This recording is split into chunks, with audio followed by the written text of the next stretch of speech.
नमस्कार साथीहरु भन्दाखेरि आज चाहिँ त्यो जुन चाहिँ अस्ति मैले रोलर डिलमा पुगेको भिडियो देखाएको थिएँ है त्यो रोलरलाई निकाल्नुको लागि चाहिँ स्क्याबाइडर यानी कि जेसीबी आउँदै चाहिँ दुई भाइ चाहिँ जाँदै छौं है र कस्तो प्रकारले निकाल्दा रहेछ त्यो भिडियोमा तपाईहरुलाई देखाउने छु है भिडियोमा बनिरहनु साथमा मेरो पुसाइ पनि छ अब गएर चाहिँ त्यो भिडियो खिचेर तपाईहरुलाई देखाउने है कस्तो प्रकारले निकाल्छ एकदम रिक्सी जोनमा छ है त्यही कारण चाहिँ जेसीबी लिएको छ भिडियोमा बनिरहनु है त ओए आज फेरि मेसिन तान्नु जेसीबी आएको छ हेर्दै जानुस् भिडियोमा है रिक्सी छ एकदम रिक्सी यहाँबाट गएको यो मेसिन आयो आयो आयो आयो आयो आयो आयो आयो आयो आयो आयो आयो आयो आयो आयो आयो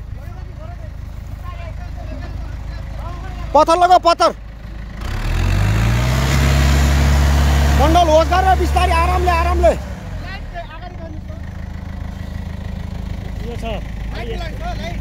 लागेको छ लागेको छ काट काट काट काट काट काट काट घुम्यो घुम्यो घुम्यो घुम्यो घुम्यो घुम्यो अगाडि जा अगाडि अगाडि आइज घुमा घुमा घुमा घुमा अर्कोपट्टि काट अर्कोपट्टि यता घुमा घुमा अर्कोपट्टि काट घुमा घुमा घुमा घुमा डाडुले थामिराख है अगाडि आइज अगाडि आइज घुमा घुमा घुमा घुमा घुमा घुमा डाडु अलिक तल लैज गाह्रो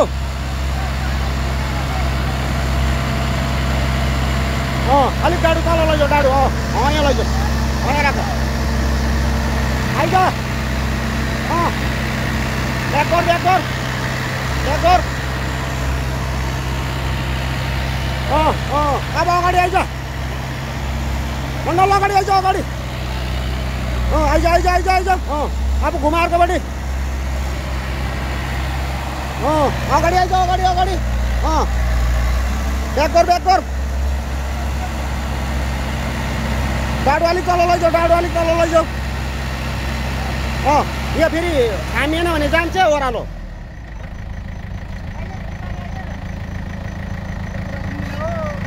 जेसीबी अलिक अगाडि बढाएर यो यहाँनिर डाडु लगाइदेऊ त यहाँबाट गयो भने धेरै साथीहरू अम्बो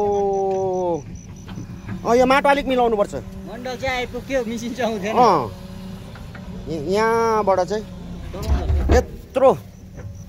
जेसीबीले काटेर चाहिँ अलिकति मिसिन घुम्ने लायकको चाहिँ भयो है मोटामोटी बाटोमा चाहिँ निस्किसक्यो मिसिन र पनि उता अलिक काट्दैछ ए मण्डल के भनेको मिसिन त बाँच्यो होइन मिसिन बाँच्यो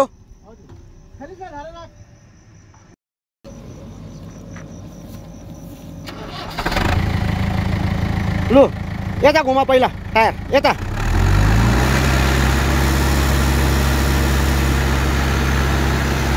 घुमा घुमा जा जा अगाडि आइज अगाडि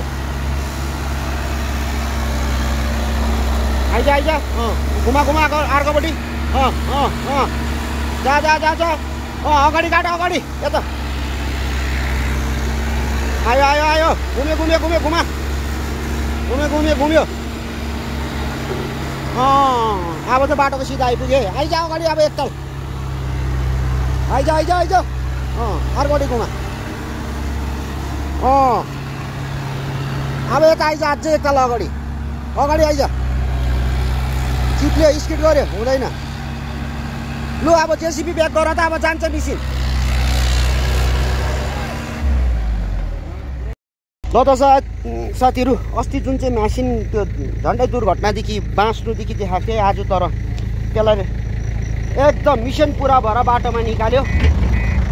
यसमा भयङ्कर ठुलो सहयोग चाहिँ हाम्रो जेसीबी अपरेटरको छ है र अब रोलर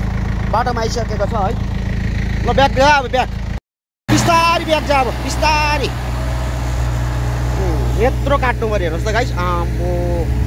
यहाँ यो टुप्पोमा त त्यो मेसिन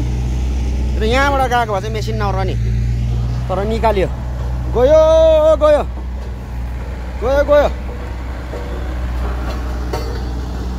ओ दिपक साथी बाल बाँच्यो है मण्डल त बाँचे कम्पनीको मेसिन पनि बाँचे नि है केही छैन दिन बलियो अब शान्ति भयो होला यहाँदेखि 0 गरेर जाउँ न ल यहाँ डाँडा छ यो भागमा डाँडा छ ब्लेडले पहिला यो सोलिङ उखाला यो सोलिङ उकाउनुपर्छ पहले बकेट से इसको खुदाई करो पत्थर एक साइड करो उसके बाद स्लोप करते जाओ यहाँनिर डाँडा भएको थियो नि त यो डाँडा भएकोले गर्दा माथि 1300 होस् भयो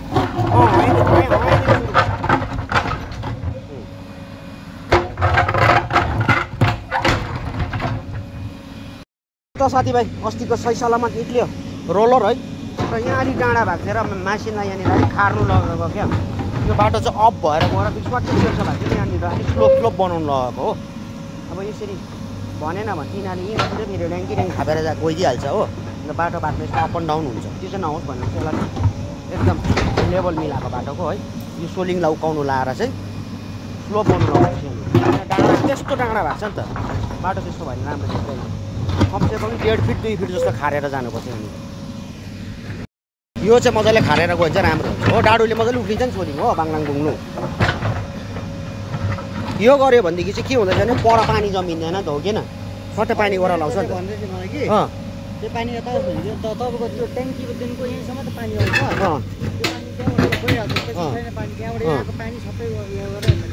त्यही त यो डाँडै थियो नि त हो फेरि डाँडाले गर्दाखेरि बाटोको एलाइनमेन्ट पनि त मिल्दैन हो कि होइन ल त गाइस कस्तो लाग्यो भिडियो है यो चाहिँ अब मजाले मिलाएर चाहिँ ढलाइहाल्ने